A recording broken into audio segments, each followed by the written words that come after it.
15 coping statements for panic and anxiety. Coping statement number 7. Anxiety needs compassion, but not coddling. So this coping statement is for the caregivers, spouses, and parents of those with anxiety. Natural instinct is to protect your loved ones. However, many people confuse momentary protection with long-term protection, which, however, may require different actions. Momentary relief usually causes increased problems in the long run. Too often, parents and spouses of those with anxiety are overprotective and indulgent. I've known entire families who centered their lives around the individual with an anxiety disorder. Sometimes that might be driving them places because they are fearful of having a panic attack while driving, while other times it might be showering before coming into the house due to an obsessive fear of germs. The reason for this is frequently due to having compassion and wanting to help the person with the anxiety disorder.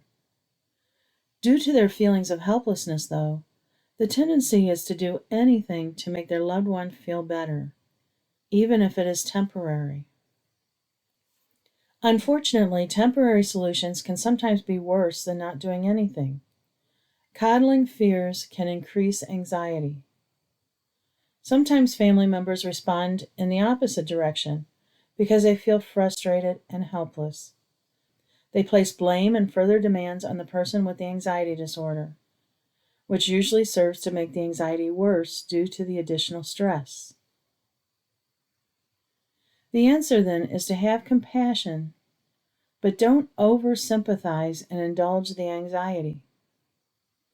Psychological research shows us that helping children cope with anxious situations can prevent anxiety problems in the future. The problem is that many people are confused about how to have compassion without taking control and trying to make the person feel better. What is the difference between compassion and coddling? 1. Compassion understands but doesn't deny. When someone tries to make the anxiety go away, it is a form of ignoring or denying the problem. Instead, compassion confronts the problem directly and attempts to understand it. By doing so, it can help the person with anxiety understand the situation better and confront it. I know this is hard for you, but let's take steps to face it and make it easier. 2. Compassion teaches instead of protecting. It goes against our natural instinct to not protect against the anxiety. If this is difficult for you, think of teaching as protection, but instead of protecting in the moment, you are protecting for the lifetime by teaching the child how to handle the anxiety or situations that may cause anxiety. For instance, knowing that social anxiety ran in our family, I taught my son from a young age how to handle different social situations. When he was 5, and the toy he just bought with his own money broke within hours, I taught him what to say to customer service and sent him to the desk by himself. I was nearby to help out, only if needed. 3. Compassion is for the other, not for the self. True compassion is more difficult than coddling because it is about being concerned for the other person, not about making ourselves more comfortable.